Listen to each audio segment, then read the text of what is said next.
Debbie Marcoux is licensed by the Department of Financial Protection and Innovation under the California Residential Mortgage Lending Act, NMLS ID 237926. Also licensed in Arizona 0941504, Florida L076508, Georgia 69178, Idaho MLO 208023796, Illinois 031.0058339, Missouri, North Carolina I210940, Nevada 57237, Oregon, Tennessee 184373, Texas, Washington MLO 237926. She's a mortgage mom. She can get things done when you're in need and don't know where to go. Pick up the phone and call mom.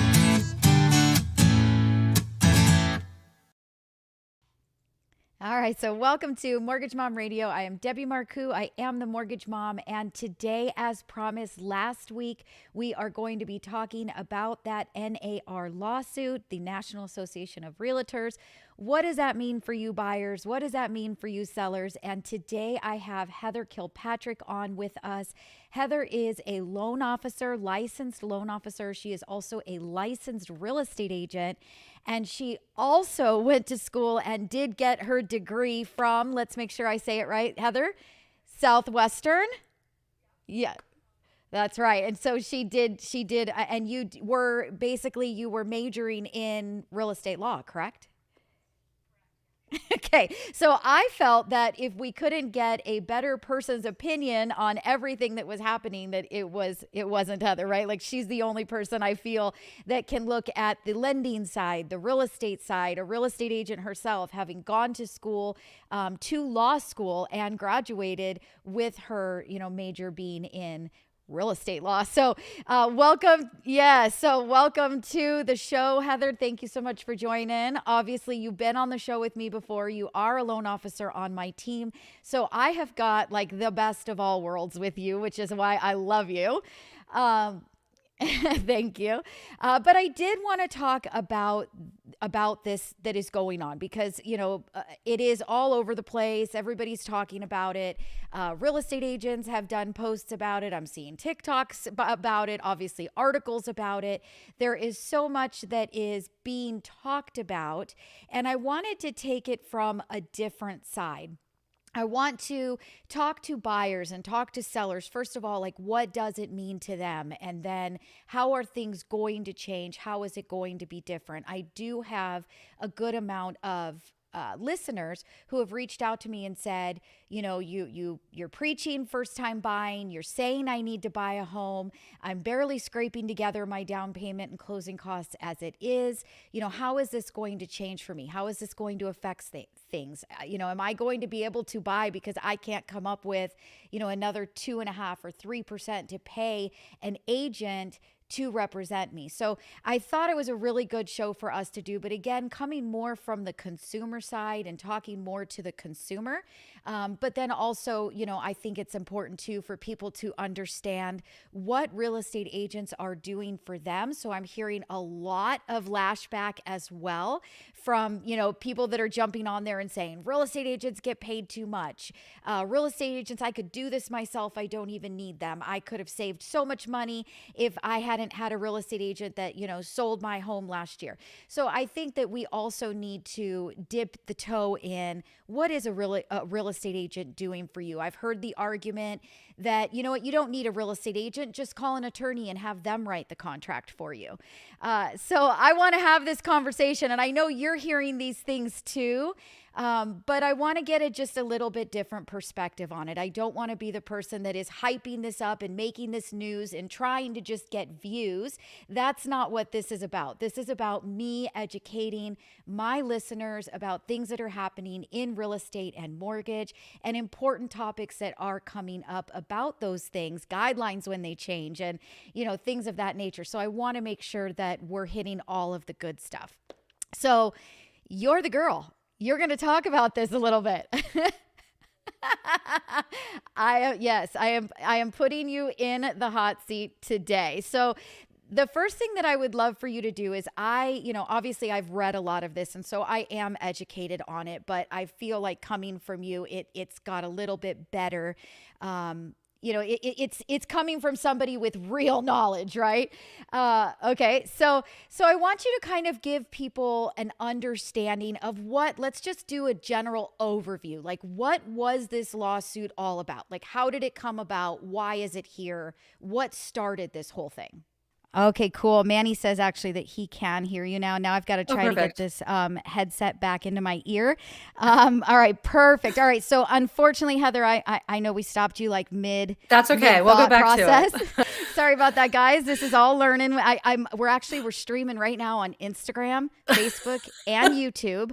All three. I did figure out how to get our faces stacked so that we could get both people into a joint Instagram feed live. So this is all new for us, and we're going to have a couple of technology issues, but thank you so much, you guys, for being calm and understanding. So Heather, I'm going to mess with my earpiece while you explain to everybody. You start over from scratch. What was the kind of general overview? Was there a lawsuit? Where did it come from? Who was upset? What are they trying to achieve? Yeah. So basically what it is, I believe it was in the Midwest. There was a couple of sellers and I believe maybe some home buyers.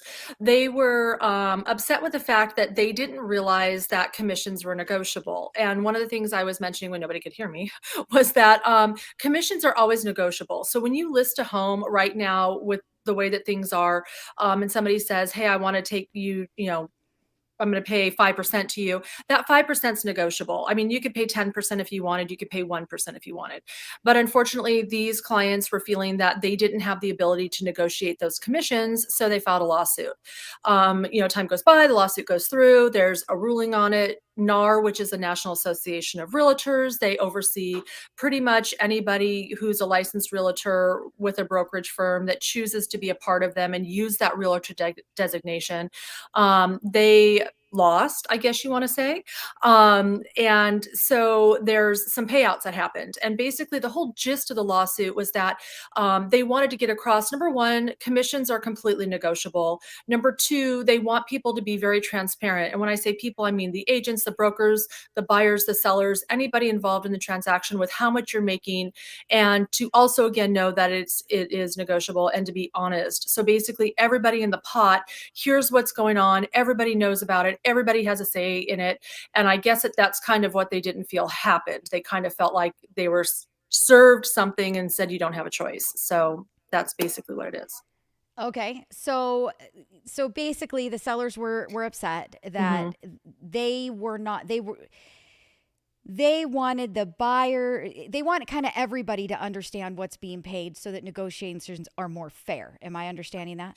Yeah, correct. They kind of felt that they should be able to negotiate one, whether or not they wanted to pay the buyer's agent, which has always been an option, just not traditional in sales. And, if they did pay that, how much they wanted to pay. And the other part from the buyers stepping in, they said, well, what if we don't want you to pay our agent, 2.5%, for example? What if, we would like you to pay less or what have you? So the whole idea is bringing everybody into the mix and giving everybody the opportunity to negotiate what a seller's paying, what a buyer's agent is making, and now the buyer paying the buyer's agent. So it's all out in the open and everybody knows what's going on. Okay. So we do have some comments. So I did see Vern came in. Vern Nielsen, first person to say that they couldn't hear us. Why Not is on. Love it when you jump in with us. Joanna Espinoza, thank you so much for joining today. I can see Brooke, Warm Impressions. She's in. So thank you, Brooke, for joining. Priscilla is on. Priscilla Hernandez, real estate agent out of Texas. So I love that Priscilla jumped on. Natalie Perez is on. Hi, Natalie. Natalie, so good to see you too. And I can see my biggest fan in the whole world. My dad has jumped on. So if you guys are here with us and you're listening and you're enjoying, please give us a thumbs up. Tell us hi. Say hi in the feed. Let us know that you are here. We love that you guys are joining us every Wednesday at 1:00 on either Facebook, Instagram, or YouTube. Those are your three options, but you can watch us on all three platforms. And we love that you guys are here and you're part of the show. So thank you so much. All right. So Heather, you give us this general overview of what this lawsuit was all about. Now I want to talk a little bit about some of the things that we're hearing. So the first thing that I heard that I don't necessarily agree with is now all of a sudden, because of this lawsuit, and I wouldn't even call it a win. I think that they just kind of settled. They said, They okay, settled, right? and to be open about it, NAR kind of came to the table and said, this is what we're willing to do. There are some brokerage firms out there. I know Keller Williams, Remax, and a couple others have already settled. So NAR came in and said, this is what we're willing to do, made an offer, and it still has to go in front of the judge and be accepted, but it's highly anticipated that it will. And everything that we're talking about is supposed to go into effect sometime in July. So it's not happening right now, although you may see those changes, anytime soon. There are rule changes that are coming. I think each MLS system may take it how they want to do it and, move it up before July. I would say each individual MLS would be, on their own with that one.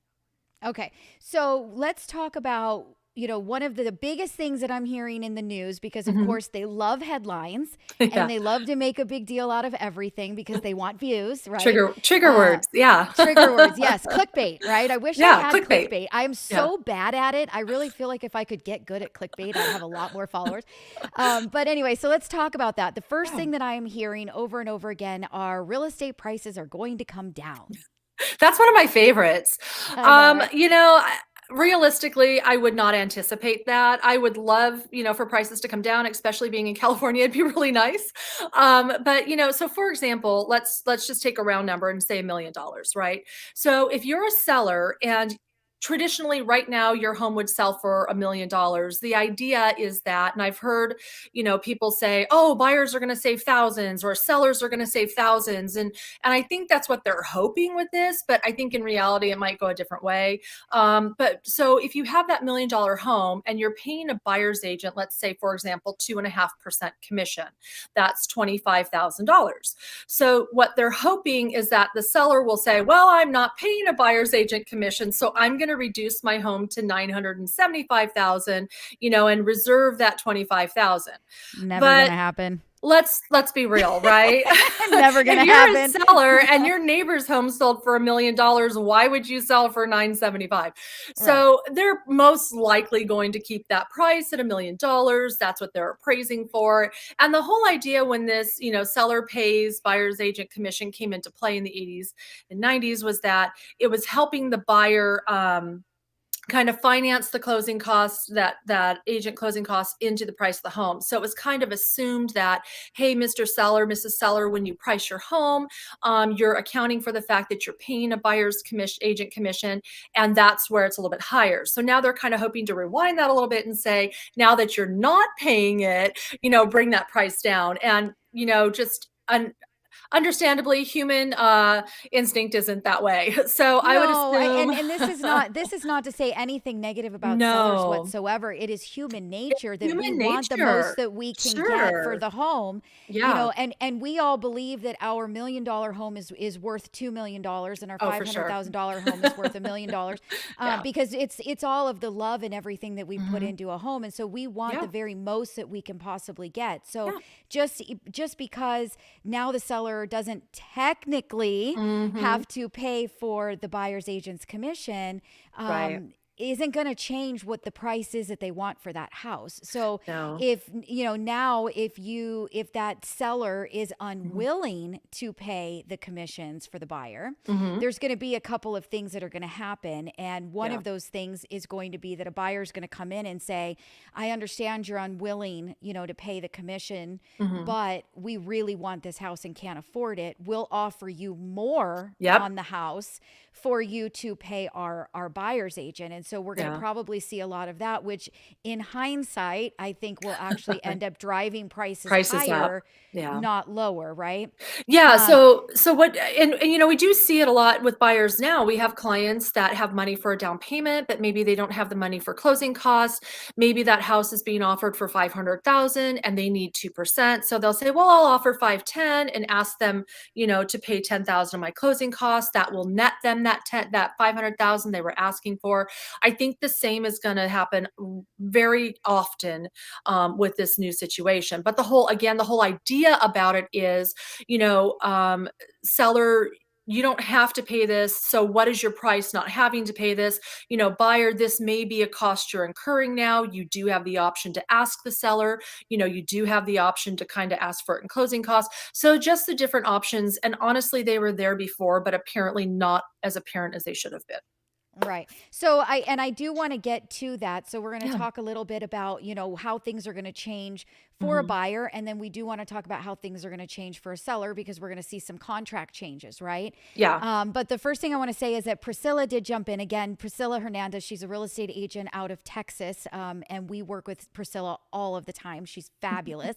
So anybody that listens to the show that is looking for a real estate agent in the state of Texas, give us a call. If she can't help you, if you're too far outside of her zone, I'm sure she can definitely get you handed off to somebody who is great. But she did make a comment in the feed. She says, well, buyer's agents should have been speaking to their clients about commissions and how much the buyer would have to pay if seller does not cover. And many agents wouldn't have those conversations.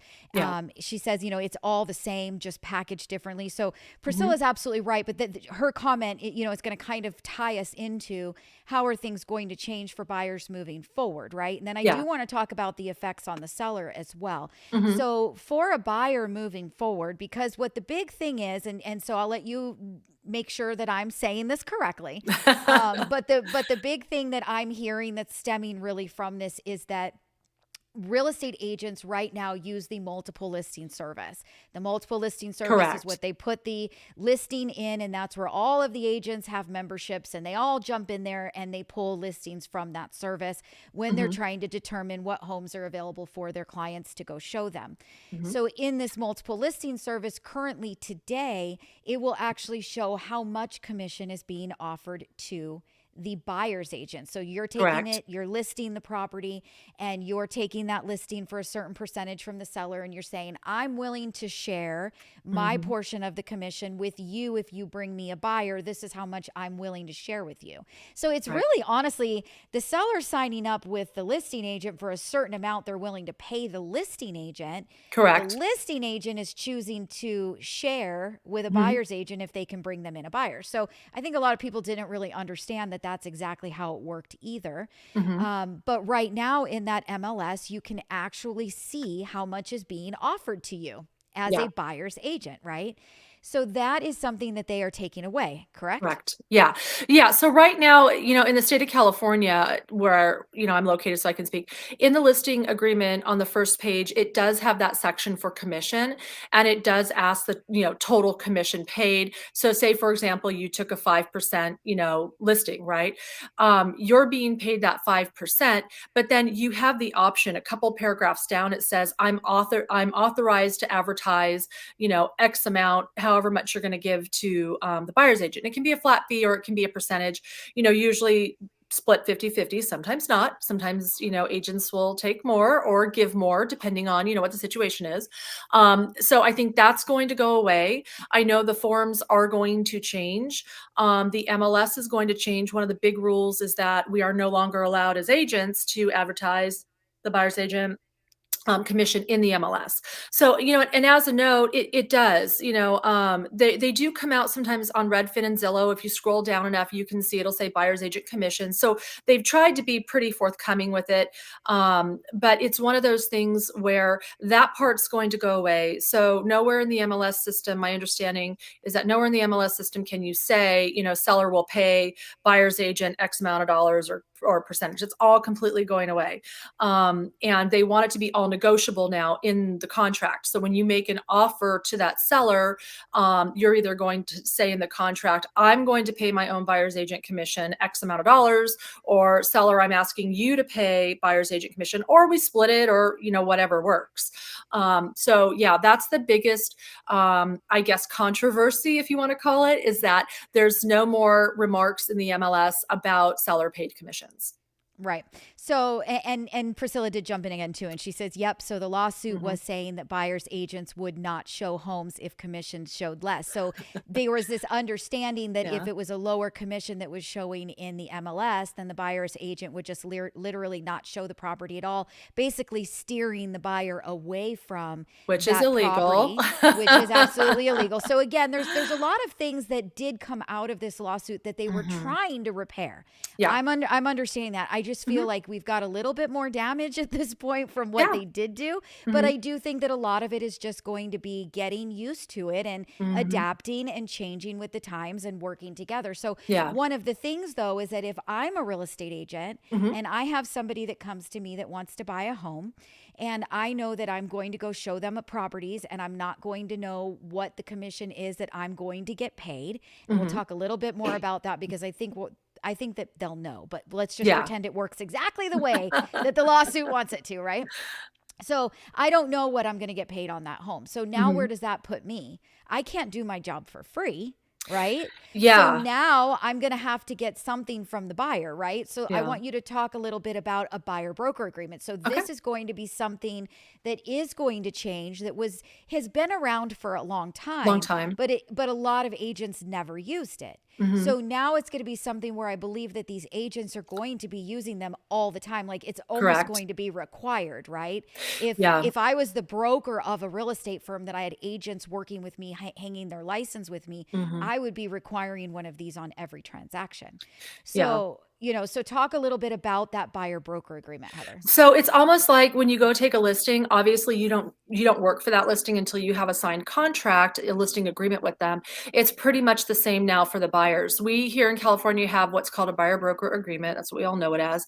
And what it does is it basically is a contract between the buyer's agent and that buyer, detailing what they're going to do. I'm going to show you houses. Here's what I'm going to show you. This is the price range I'm going to show you. And for the, and this is how long we're going to work together. And for this service, you will pay me X amount of percentage or dollars. That's kind of the nitty gritty of it. And so nowadays, or starting in July or possibly sooner. Some people, I know we do have agents that we work with that already do them on every single client. You're going to sit down with that buyer and let them know, here's what I'm going to do for you. And for that, this is what I will be paid. Now, I will either be paid by the seller or you or a combination or, what have you. The buyer broker agreement here as it stands now is, pretty traditional. Buyer's agent will make X amount of dollars, either flat fee or percentage. Some sellers may still offer, a percentage. Hey, we'll pay 1% to a buyer's agent. Obviously, it won't be specified in the MLS. And then if the agreement with the buyer and the realtor is 2.5%, then the buyer would be responsible most likely for that 1.5% left to equal that 2.5% in their agreement. So it's just a different way of looking at things. So as a buyer, now before you go out with a realtor, you're really going to want to make sure you're committed to that realtor because you're going to sign a contract with them that says, this is what I'm going to do for you. And I think one of the big things is that as a realtor, and I sold real estate for years, it's really hard to commit to somebody and not have them commit back to you. I think a lot of people think that as realtors, we just make a ton of money and, we're living it up. And a lot of people don't realize how much work it is. There's times that we spent a year with a client. I know at one point, I spent over 2 years working with a client. They never bought a house, and it wasn't for lack of trying. It was during COVID or maybe pre-COVID, and we saw a bunch of different houses, wrote a bunch of different offers, and just nothing ever panned out for them. Prices were going higher. So here I spend 2 years with a client and, I don't make a commission on it. And it happens quite often. So now it's going to be, I'm going to work with you. This is how much I'm going to get paid. And this is what I'm going to do for you. So make sure that you really, trust that agent. They're going to show you everything. It takes that commission out of it so they don't have to worry about what they're showing you. Although, Any good They agent would have do. showed you a house that you wanted, Yeah, sell yeah, them the yeah, yeah. house. Well, so to just kind of like dumb it down, basically, Yeah. you're gonna, as a buyer now, the Hmm. number one thing that you need to do is you need to meet with real estate agents, kind of like you Correct. would an attorney. Yeah. You need to interview them and make sure that they are the person that you want representing you. And Correct. once you sign that contract, you're saying Hmm. whether I pay you or a seller pays you, Hmm. I'm on the hook. I'm responsible for X percentage. So, Right. like Priscilla just put into the feed, she said when all they had to do was say that this home only pays 2%, but my contract with you is 3%. So if you buy this home, you will have to pay the 1%. Correct. So, you are now going to be signing this contract before a real estate agent is even willing to get in their car and meet you at a home or put you in their car to go show you the property. You're Correct. selecting your realtor. So number one Hmm. as a buyer, that I think is the most important thing, is that it's now time for you to do your due diligence, just Hmm. like you would with with an attorney. Hmm. Make sure that you are signing a contract with the team that you feel is the best team for you. So that's number one. Right. That's the most important thing. Yeah. Now, number two is do not panic, do not freak out that you're signing this contract for 2.5% or 3%, whatever that real estate agent is working for, right? There are a Hmm. lot of, this is where you're going to start seeing these buyers agents come out of the woodworks and say, I'll work for 1%. Trust Yeah. me, you do not want a discounted, you do not want a discount real estate agent. You want a full brokerage. Okay. You want a real person working for you. Yeah. But back that up. Okay. Uh-huh. So, but you are going to sign a contract, but I do not want anybody to You panic. should sign a contract. You don't have to sign a contract. I mean, there are people out there that'll go from open house to open house to open house and then choose not to work with a realtor, which you can do. I mean, that's kind of what leaves this open too, is part of the other aspect of the case was that as a buyer, you don't have to use a realtor.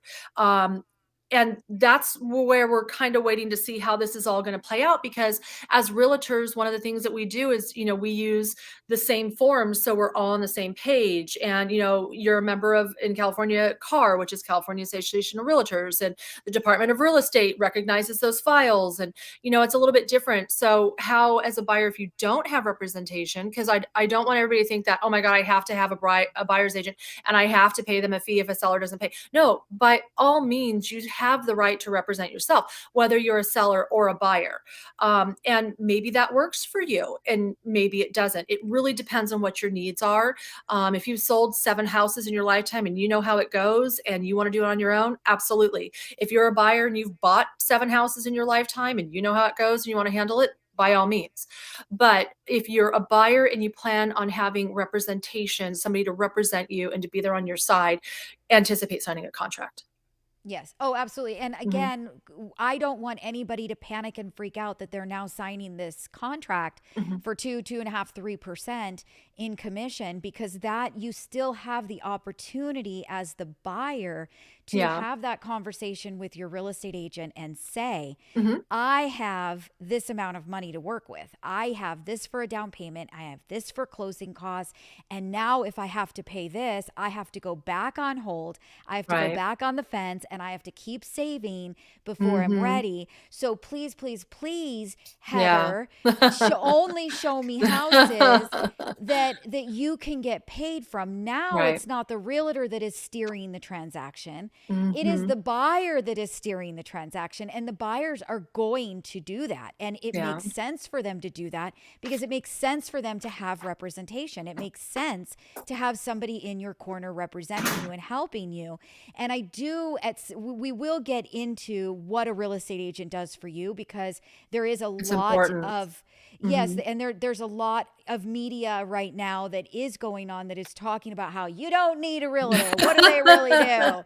They Yeah. just get paid. They make so much money. Okay, so that's not true either. I No. hands down 100% would always recommend that you have a real estate agent in your corner helping you. So I do think that we need to touch base a little bit on what a real estate agent does for a buyer Mhm. and what a real estate agent does for a seller. But this is where I want to kind of veer this show into is, you just heard me say the buyer now is going to be steering the agent.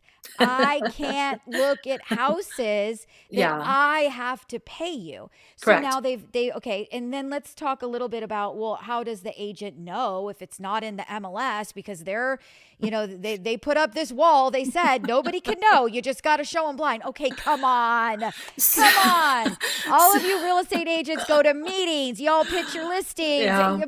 In a group of, 400 people at the board, you're going to be like, and my seller's given 3% commission, right? Yeah. You're going to be texting each other. You guys will be calling each other. Hey, my buyer cannot pay. Cannot. So is there a way, can we raise the price to cover that? Would the seller be willing? Is the seller offering? I mean, you guys are going to be talking. Like, let's not lie. It's such a big misconception. And buyers and sellers, I mean, both of them, I think at this point, they don't realize how much of that already goes on. There's so much stuff that goes on the back side of everything, whether you're a lender or a realtor or what have you. There's a lot of things that we do on the back side that we try to keep, I don't want to say you don't keep the client out of it, but you handle it and say, here are your options. And the reason that we do that is, so for example, like you're just talking about, let's say Debbie wants to buy a house. And Debbie only has, $30,000 to work with for her down payment and her closing costs.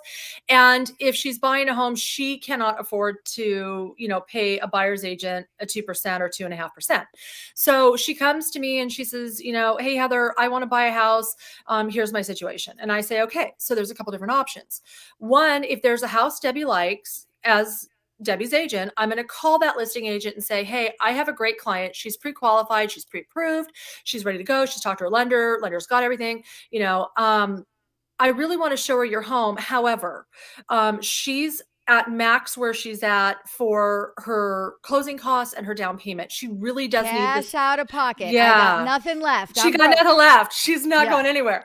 Yeah. She really does need that seller's help, that contribution from the seller to help pay, the buyer's agent fee. Is that something the seller is willing to do? And hopefully the two agents are going to talk. I'm going to talk with the listing agent and we're going to figure something out. Yeah, maybe the seller is willing to pay, 2.5%, or no, maybe he's not. Maybe, he or she's willing to pay 1%. Okay. Now Deb's stuck with another 1.5%. She still doesn't have.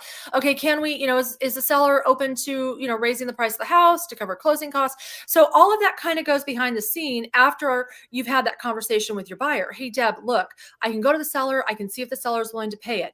If the seller's not willing to pay it, can you split it? If you're not willing to split it, can we, increase the cost of the house? What would you prefer to do? And then take that to the seller and say, I've spoken with the buyer, here's where we're at. And then hopefully, you can get a seller that's willing to do something that way.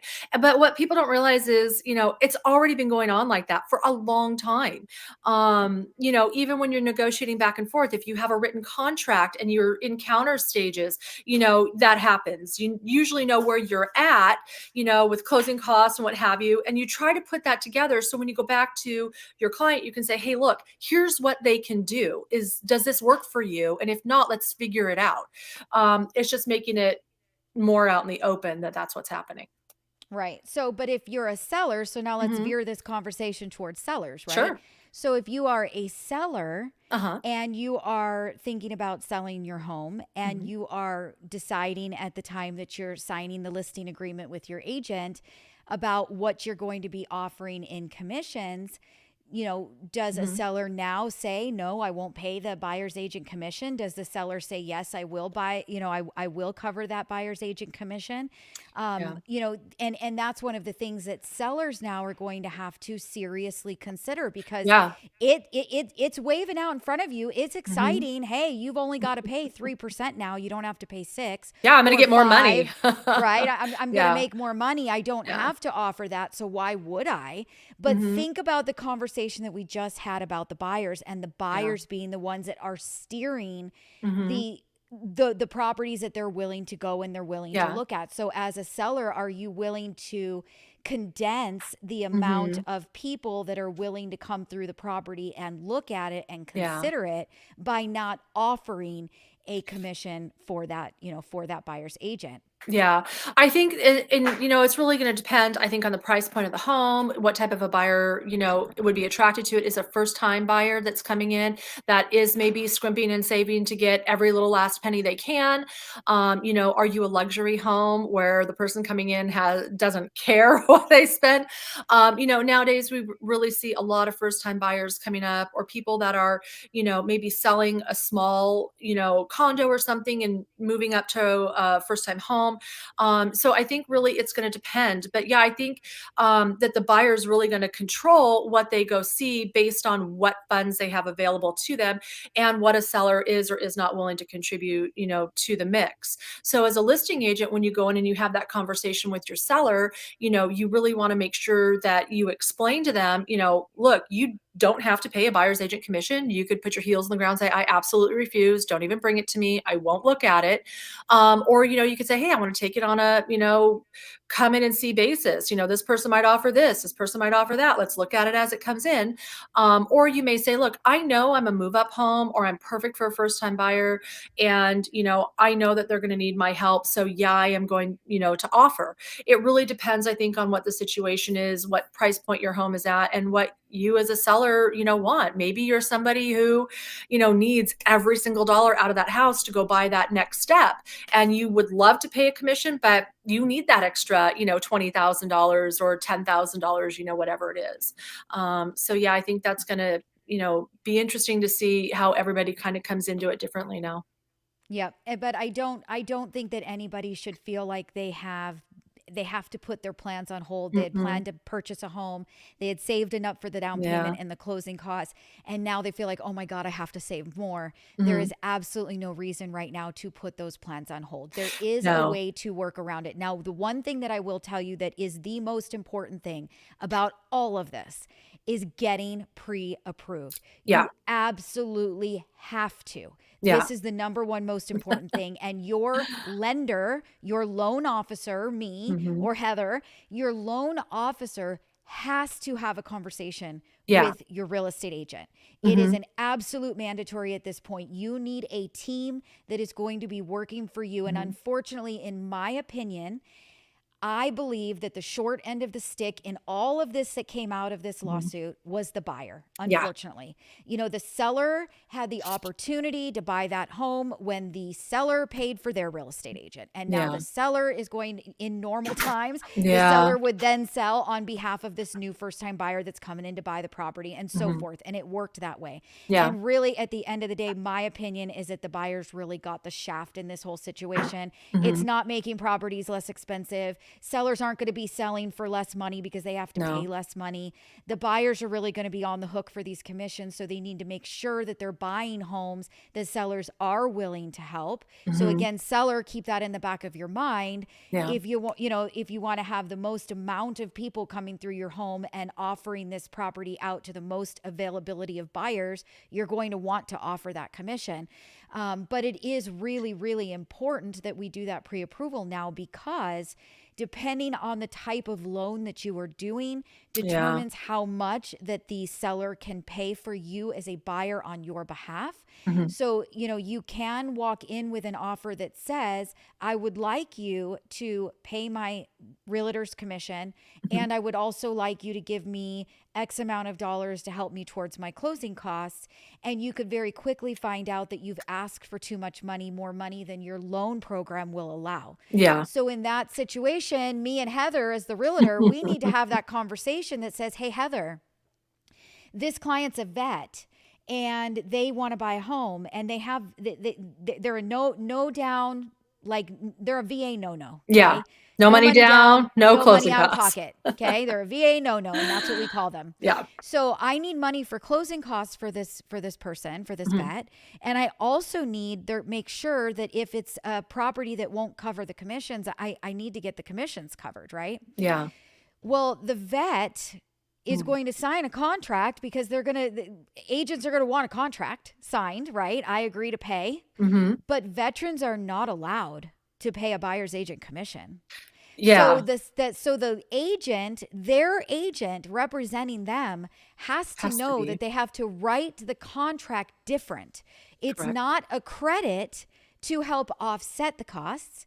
They are putting it in writing, seller to pay buyer's, agent's commission. Yeah. of X dollars amount, right? Right. The credit for the closing costs can be seller to give X amount of credit, but you can't have it as a credit for the buyer to pay, because now the buyer's still paying in that verbiage. In theory, So yeah. in theory. So it has to be seller to pay. Correct. My agent, right? So it is really, really important that So- the pre-approvals and the agents and the lenders are getting together and they're talking. So one of the things that, I've been on a bunch of Zoom meetings with NAR and CAR, and one of the things that kept hitting last week was, well, lenders are really going to have to change the way they do loans. And, Fannie and Freddie are like, no, we don't. And it's really sad, because I think that what was kind of being pushed was, lenders are going to have to change. They're going to have to allow for closing costs to be financed. They're going to have to, and the thing is VA does not allow that. There are no plans that I'm aware of, or maybe you're aware of, for VA to change that. So I think people need to understand is that if you have a buyer who is a veteran or even active, qualifies for a VA loan, nowhere in the contract can it say the veteran or person using the VA loan can pay the buyer's agent closing costs. They can't do it. And I think so we're stuck there. So now we've just hurt the veterans, right? We literally have to go in and say seller to pay buyer's closing or buyer's agent fee of X, right? So then people say, well, can the veteran really sign a contract with a buyer's agent because they can't pay? It all has to be worked out. So that's where you would go on that contract and say, look, your seller's going to have to pay this, and you have to know going in. So going back to where you were saying, sellers, be prepared. If your house is not offering a commission, but the house next door is, unfortunately, that VA buyer has to go to the house next door. Potentially, right? Right. The whole point is, well, they can go look at house A that's not paying the commission and request it. But at the same time, if you're a seller saying absolutely not, we're trying to respect that too. You respect the buyer that has to have it paid, but then you're trying to respect the seller that says, I'm not doing it. Yeah. It's a tough situation. And I mean, a vet the seller can contribute towards closing costs. Yes. For a veteran, absolutely. Yes. But a veteran is not allowed to pay a commission. So Correct. It would have to be worded differently for them in their contract. And again, that's where it's so important for the lender and the real estate agent to talk before they go out and they start looking at homes and writing offers. Yeah. For FHA, the maximum that you can get on an FHA loan from a seller is 6%. So if the buyer needs 3% towards closing costs and 3% to cover their buyer's commission, so they ask the seller to give them a credit of 6%, no problem. Totally cool. All good. Good to go, right? However, if you are, and FHA is 3.5% down, right? Well, some people decide to go conventional. They want a 3% down conventional for whatever that reason might be. Maybe it's a condominium complex that isn't FHA approved. Right. I don't do a lot of 3% down conventional anymore because FHA, fixed their mortgage insurance premium, and FHA's got a little bit lower interest rates. So honestly, I love FHA loans. I try to go that direction when I've got a client that's got less than, has 10% or less down. I try to go the FHA route anyway. But with a conventional loan, if you have 3% down or 5% down, or you've got less than, 10% down, you cannot get a credit bigger than 3% from the seller. 3%. That's it. Now, when you start putting bigger down payments on conventional, we can go up to as high as 9%. If somebody's trying to buy an investment property, an investment property, you are capped. It doesn't matter how much money you're putting down at 2% credit. So again, it is going to be, I think the biggest thing here is going to be that you get pre-approved. You know what your budget is. Your agent and your loan officer work together as closely as possible to make sure that you have the cash that you need. You can show the funds to close. You have to have a very good conversation, buyer, with your agent. You need to be shopping for your agent. So if that means if you are the type of person that wants to meet multiple people before you sign a contract, go do that. Start your interview process, whether that's over the phone or in person. If you are like me, which I'm terrible, but usually the first guy that I meet that's super nice, that seems to make sense, I'm like, sure, let me sign. But realize, buyers, that you're going to be signing some contracts. That is going to be something that is different than it used to be. Absolutely. And sellers realize that, you could be lowering the amount of people that are willing to come and see your home if you are unwilling to, sell your home without enough commission. You know what I mean? I don't even think it's like willing to look at your home. I think it's capable of looking at it. Correct. If you're short 10 grand and you can't get it, you can't get it. That's not the house for you at the time.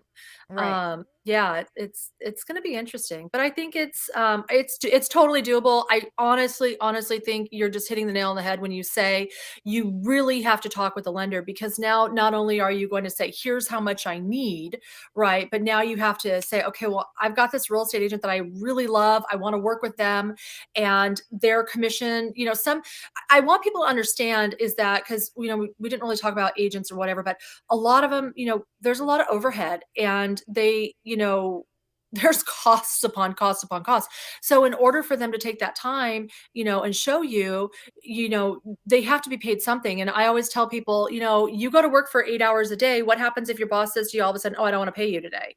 Everybody goes to work. It's just a different form of work and a different form of how you're paid. And I think one thing still needs to remain the same is that, as a realtor, you don't get paid until that property closes. So you could go into escrow and it could fall out. Maybe it doesn't work for you, and which happens all the time. You have a problem with the loan or something with the house, or, what have you. And then you go back to square one. Well, you don't get paid for that, one section right there. So really make sure that you have an agent that's willing to stick with you through thick and thin. And, willing to, if this one doesn't go through for whatever, we do the home inspection and something comes back on it that the seller didn't know, wasn't disclosed, whatever, doesn't work for us. Okay. And you cancel, that person's still going to be there and not be like, well, I showed you this and, I want a commission. And I think that's how everybody sees commission. Yeah. And that's not it. No, it's not. And this, honestly, I didn't realize how long that this show could have been, because there's nothing that we've talked about that isn't important for people to hear. But I really wanted to kind of dive into what is it that a real estate agent does for you, because I do believe that agents have gotten a very bad rap all over social media. Like, it's been disgusting. I have been in this industry for 30 years now, started off in real estate as a real estate agent. I personally decided to get into lending when I got pregnant with my oldest, Manny, who is now 23 years old. I just didn't want to have to put people in the car, sit open houses over the weekends. I didn't want to be working, because real estate agents work 24/7 off. Yes. When you're off, they work. But get this, they work during the day too, because while you're working, then they're working with me, the lender. They're working with the escrow company. They're meeting the title, the termite guy. They're meeting the physical inspector. They're meeting the appraiser, opening up the door. Like, real estate agents 24/7, okay, 365. So they work. And so, but I don't feel like this show, we've got enough time to truly get into a whole nother animal. What a real estate agent really, truly does for you. And one of the things that you said earlier in the show, Heather, was that a lot of times, I think real estate agents have gotten really good at their jobs, as far as they are putting out a lot of smoke and fire behind the scenes while you're off working, and you don't even know anything that's happened. I have this one transaction right now, to be fair. And the buyer's agent that I am working with has had to ask the seller, and I'm not the seller, the seller's agent. I'm not even kidding. Probably 19 or 20 different times for the same document to come over signed by the seller. We keep getting it back with the buyer's signature on it, but not with the seller's signature on it, right? So there's things that are happening that I can't get their loan cleared to close until I've got this contract that's fully executed with the seller's signature, right? Yeah. And they don't even know it. They're over there like, working and on lunch break, and they're thinking, we're getting loan documents tomorrow. And I'm like, I'm shitting my pants. Like, am I going to get these documents out? And I'm texting the realtor and I'm going, you need to get me this. You need to get me, like, you guys want docs tomorrow. Like, Friday's Good Friday. Like, you guys want to close, right? Yeah. So pardon my language, pardon my French. That's why I'm dying. But there's a lot that a realtor, There's and that's a just lot. one little simple thing, right? But there's so much that a real estate agent is doing for you. I think okay, we so need to here's make it a whole nother. Here's my whole thing, and I will totally do another show on it. My whole thing is that you're an amazing realtor if you're putting out all those fires and your client doesn't even, I don't want to say doesn't know, but doesn't have to stress out about it. So when they come to you, you go to them, you say, hey, Mr. Seller, I need your signature on this. I happen to know it's a guy on this transaction, but you go to the seller and say, hey, seller, I need your signature on this, and you can't get it. That buyer client doesn't need to know that there's, I don't want to say doesn't need to know, but shouldn't be stressed out at the fact that you can't get what you need from the seller. It should just smooth, you want to make this transaction smooth and seamless. And whatever I can do to alleviate the stress on that client, I will do. Now, it doesn't mean that they don't know everything that's going on. They do. Hey, buyer, I still need this document from the seller. I'm working on it. I'm hoping to have it by today. I'll let you know as soon as we get it. As soon as we get it, we'll get those loan docs out. Right. But not, I've asked 29 times and I can't get it. And it's been a week. And now you're the buyer. Yeah. And that's us behind the scenes. Right. Right. And something as simple as that. I mean, this is buying a home is literally one of the top 3 most stressful things that you can do in your life between death, divorce, and purchasing a home. So if you were getting updates, like, let's just pretend that you were representing yourself. Okay? And you're at work and you're trying to do your job. Yeah. And you're a teacher. So your phone is going off every 5 seconds with Debbie's messaging me about, you need to call the seller and get this. Oh, did you call the seller and get this? When can you call the seller and get this? Has the seller responded? Have you heard anything? And you're like, I'm trying to teach. No.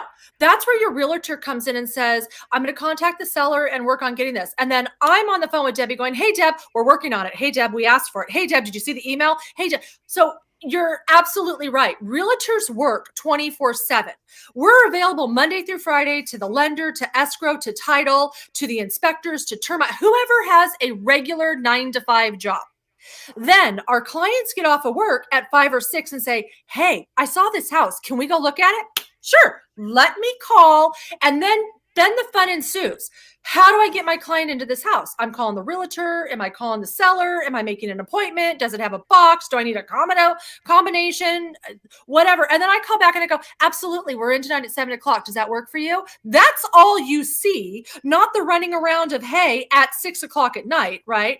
And then you go show it. And then my favorite is 7:30. I absolutely love my clients. They're like, I love it. And I want to write an offer. That's my favorite thing. I'm like, absolutely. I am up till 10:00 writing that offer, getting those signatures on that offer, because if I don't, it could sell tomorrow. And then I've lost my clients their home.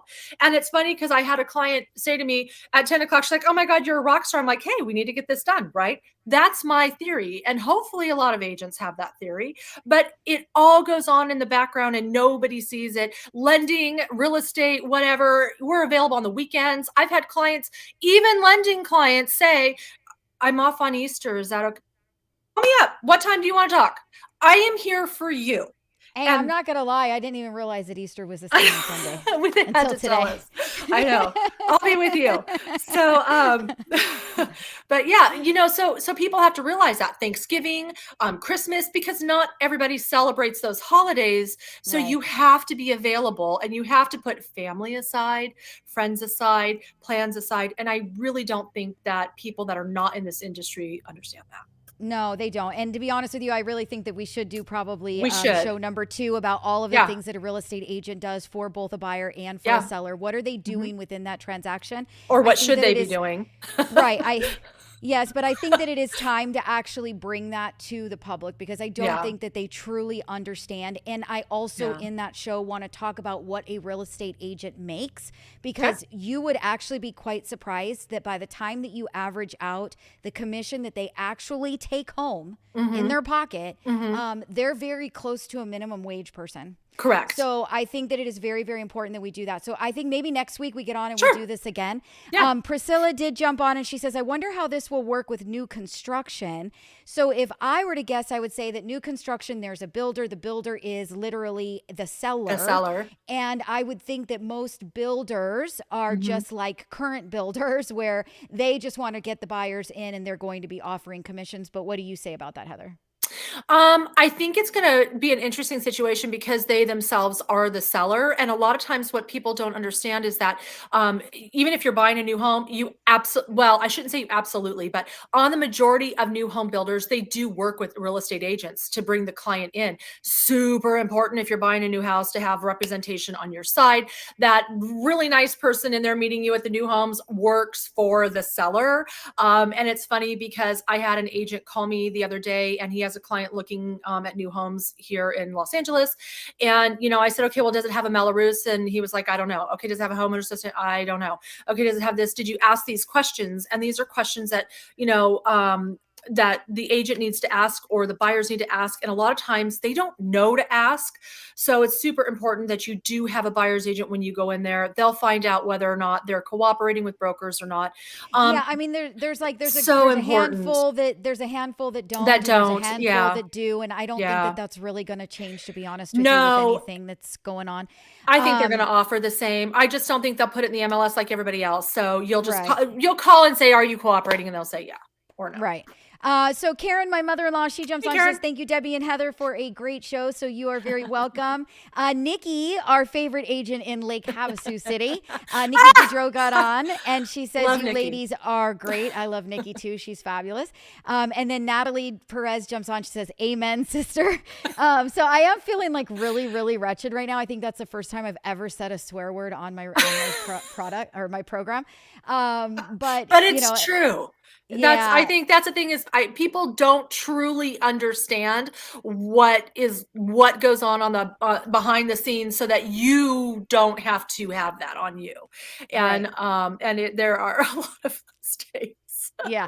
So I think that it'd be good if we next week actually do one more show together, Heather, Okay. where we talk about everything that a real estate agent does for a buyer and everything a real estate agent does for a seller. And then I think that will give a lot of the listeners the understanding, because just like you did say, obviously part of what they wanted to have come out of this whole thing was giving buyers and sellers opportunities to negotiate more, possibly Right. represent themselves, right? So I Right. think that it would be really good for buyers and sellers both to hear from start to finish within a transaction, Okay. what does the agent do, which then in turn, obviously they can be internally thinking about, could I handle all of these things on my own without having that help of a Sure. real estate agent, right? Because So I that is think- always an option. It is always an option, but I do think that the real estate agents work really, really hard. I think that they've gotten a really bum rap and a whole lot of terrible social media that has come out of this situation. And I do think that it's time to bring to light exactly what it is that they're doing and that they're out there and that they're busting their butts. I think that's very, very important. So I would like to do that next week with you if Okay. you're okay with it. Yeah, and ask questions. If you're somebody that is like, well, does the realtor do this? Because maybe they don't know. I'll answer it if I can. Yeah. I know Right. it. So Why Not did ask a question, which I love Yeah. it when he jumps on, because he is actually a first-time buyer, just got cool. started self-employment. Love it. He is working towards his goals, which I love, and so he's on here every week and he's asking questions. So Why Not? You're one of my favorite fans. He says, is it necessary to already have a house in mind before you contact a real estate agent? So that answer would be no. The S-bomb was hilarious and brought home your sincerity. It does. I love it. Thank you so much. I was feeling like really bad over here. Like No. I was starting to sweat. Trust me, I have a potty mouth. I'm not going to We lie. both do. But I don't do that on air, and I do No. want to make this appropriate, and I am very professional. It is something that I do with my friends and family. But you know, is it necessary to already have a house in mind before you contact a real estate agent? It is not. Honestly, before you contact the real estate agent, you should be contacting the lender. Your loan officer is your number one phone call. And I know the real estate agents have probably been watching this show and they agree with everything that I've said and they're loving that I'm supporting them. But I am not going to support the fact that they should be the first phone call. The lender should be the first phone call. You really need to know. You do both. You do both. You give your 2 cents. So as a realtor, I want to know. So first of all, the buyer needs to talk to the lender first. Very, very, very first phone call. You need to find out what you qualify for. And what you qualify for may not be what you want to spend. You might qualify for $1 million, but you only want to spend at $700,000. So it's really important for you to talk to your lender and figure out where do you want to be purchase price wise. Then you call your realtor and you say, hey, I talked to my lender and Debbie said I'm qualified for $700,000. Now I know as a realtor, when I show you $700,000, you're qualified for it. The last thing I want to do is have a client call me and say, hey, I saw this $1 million home. It's gorgeous. Can we go look at it? I need to buy right now because my lease is up in 2 weeks. And you run off and show it to them and come to find out they don't qualify for it. For me, I don't care that you ran me out to see a house. I like looking at houses. That's fine. But what happens is as a buyer, you get that expectation of $1 million and what $1 million brings to you. And then when you go back down to your 700,000, you're like, oh man. So it's really important. It's like kind of going to the car, the car show or whatever, sitting in the Ferrari and going, this is awesome. And they're like, oh yeah. But then you qualify for the Honda and you're like, it's the disappointment. It's the disappointment factor. And then it's really hard to go back. It's really hard to find. Well, either that, either that, or you say, oh, I saw this house at 700,000, but you really qualify to $1 million. And you're like, gosh, and you get discouraged. This doesn't have as many bedrooms as I need. I want a bigger backyard. I need RV. But at $1 million, you can have that. So you really, really need to know what you have to spend and work with before you make that call to the realtor. Talk to the lender first, always. So I had, looks like Utah Real Estate School joined and made a comment on, and this is on my Instagram. I'm so excited. Okay. This is my first comment on Instagram. We just finally got on Instagram Live like last week, figured out how to do it. So we are streaming on Facebook and YouTube. So the majority of our comments have all come in off of YouTube. So obviously Instagram can't see those chats that are coming in that I'm reading out loud. But Utah Real Estate School, which I love, says, yes, thank you for being an advocate. And you are so welcome. Yeah, I have absolutely. been in your shoes. I have done it. I chose to go to the dark side of lending, or you can say you chose to stay on the dark side of real estate. Heather is the dark side. Heather, I'm all encompassing. But she has kept her real estate license. Yeah. But Heather, you sold actively. That was the only thing you did for how many years? Don't lie. 25. Yeah. 25 long time. years. Yeah. That just means I'm older. I did for 25 and I've grown up in it. So it's interesting to see how things have changed. So like we're talking about, the commission structure that was, brought into play 30 plus years ago, now it's changing. And back then everybody adapted. I mean, my mom there was no internet, you used to have a book that came out a month after you submitted your listing to it. So hopefully, the listing was available when you went to show it. And okay, well, I'm going to end this one with a funny. Are you ready? Yeah. Okay. So in 1993, when I started working with my parents, I passed my exam in 95 for my real estate license. Okay. But in 93, I was working for them. Yeah. Kind of as, like an assistant. Right? Learning we all start off like that. Yeah. Yeah. I mean, I got grounded a lot in high school. You guys probably looking at me like she's really young. I was 16 years old. Every time I got grounded, I had to go to work with them. You had to go to work. That was the punishment. So I was pulling microfiche for property profiles. I was running the MLS for them to set up appointments on the DOS MLS. It was DOS. So that's where I started in 95 when I turned 18. Yeah. My thought process at that time was that I was going to get my real estate license, work for them as a buyer's agent so that I could put myself through college, pay for college. Okay. It was a great idea. Yeah. But when you're 18, 19, 20, 21 years old and you are selling real estate, it's not a part-time job. No. There is nothing part-time about it. It wasn't like, oh yeah, Deb, go to school all day while you work with these trends. It didn't work that way. I literally ended up doing it, full time. Yeah. And it wasn't until I did get pregnant with my son that I said, all right, this is what we're going to talk about next week. So if you guys are liking the show, tune in. We're going to do it again. We're really going to get into the nitty-gritty of what a real estate agent does go through, and what expenses that they have and how much money that they're earning. And then what is it that they are doing for you before I hear one more person complain that real estate agents make too much money. I personally went to lending because I wanted a W-2. I wanted health insurance. I wanted a normal schedule. Now, mind you, I get calls all the time. Weekends, nights. Can you write me a pre-approval letter? Yes. But for the most part, people know that lenders work during the day because we are funding loans, we are wiring money, we are working during the day, 9 to 5, right? So I wanted a little bit more normal schedule, knowing that I was going to have this baby. I wanted health insurance costs, which, by the way, real estate agents don't have. Nope. I wanted a W-2. I didn't want to worry about that 1099 and filing those taxes. A real estate agent doesn't have that. I wanted to have, an office that you didn't have to pay for? That I didn't have to pay for.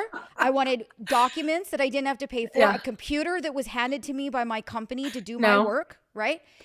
So we are going to get into all of this. I think it is really, really important that we do drive home everything that a real estate agent does for you, every cost that is included in what does it cost them to do their job. I think that it's important that you guys do understand that, so that you do know that what they're getting paid for your transaction is a lot less than what your normal salary at your job is for the hours that you work. So I think next week will be a great show. I'll end it at that because we are already we're over probably an hour.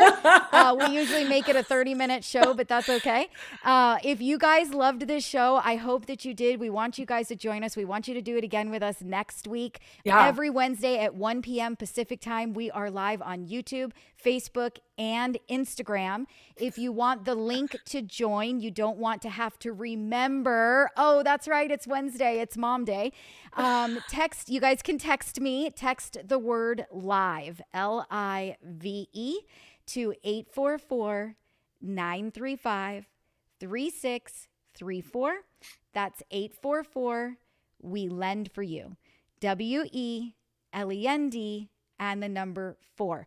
Text the word live. That will actually just get you opted in. I promise I do not call you because you texted me, but that will opt you into one text message a week. You're going to know what we're talking about, and you're going to have a link to join us. And that way you can do it live with us. You can put your questions into the feed, and you guys can jump on and be interactive. So I hope you guys all loved it. Utah Real Estate School says, love the show. See you next week. Thank you. Absolutely. So much. We love that. And you guys all have a fantastic rest of your week, and happy Easter. I just figured out today that I have baskets. I have things to do. Yeah. Friday is Good Friday. Good Friday. And a lot of places are closed Monday. So yeah. Yeah. I just found that out today. I mean, I guess busy, your son reminded me. I was like, oh, yeah, that's a problem. I got things to do. So you guys all have a fabulous rest of your week. We'll see you next week. Happy holidays. Talk to y'all later. Bye. Bye-bye. Debbie Marcoux is licensed by the Department of Financial Protection and Innovation under the California Residential Mortgage Lending Act, NMLS ID 237926. Also licensed in Arizona 0941504, Florida L076508, Georgia 69178, Idaho MLO 208023796, Illinois 031.0058339, Missouri, North Carolina I210940, Nevada 57237, Oregon, Tennessee 184373, Texas, Washington MLO 237926. She's the mortgage mom. She can get things done when you're in need and don't know where to go. Pick up the phone and call Mom.